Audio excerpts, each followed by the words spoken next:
Good morning, everybody. Welcome to the Inside Edge. It is Thursday, July 24th, and the use of AI-generated photos in political campaigns isn't just a gimmick. It's a ticking time bomb for democracy.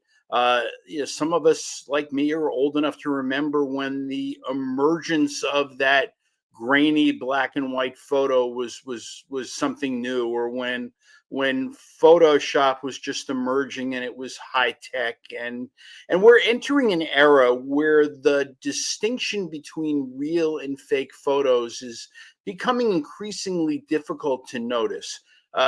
With just a few clicks, operatives can create images of candidates, doing something they never did, or saying something they never said, or standing alongside people they've never met. I mean, it is fast, it's cheap, it's potentially effective.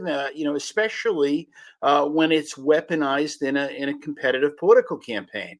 And once these photos are out there, I mean, forget about controlling it on social media.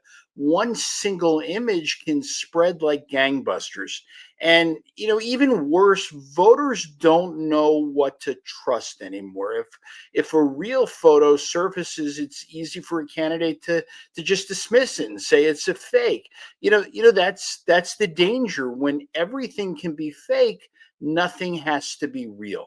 And this isn't just theoretical. We've already seen AI content in ads and mailers. There have been ads with AI generated voices and images. Campaigns will push the boundaries, at least until someone gets caught or punished. They'll keep doing it. And the laws haven't caught up. New Jersey doesn't require campaigns to disclose when an image isn't real. That leaves the playing field wide open for deep fakes, for synthetic smear jobs, viral lies with no accountability. And I'm the first to admit there was a time in my life where I wouldn't have hesitated to use this technology, to help my candidate win.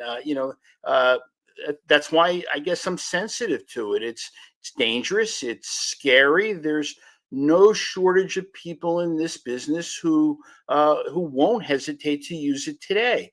And this isn't going to be easy. For the New Jersey Globe, I don't know the best way to call these things out. I'm open to hearing your ideas.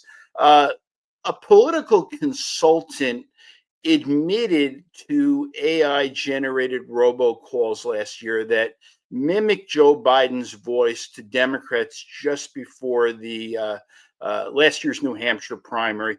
They told them that voting in the primary would preclude them from voting in the general. But the consultant argued that because Biden had essentially abolished the New Hampshire primary, that the vote was just a glorified straw poll, the state's voter suppression laws didn't apply. And so get this, a jury agreed, and just last month acquitted that consultant on all the criminal charges of voter suppression and impersonating a candidate. So, there's a lot to consider and a lot to talk about with this. That's all I have for today.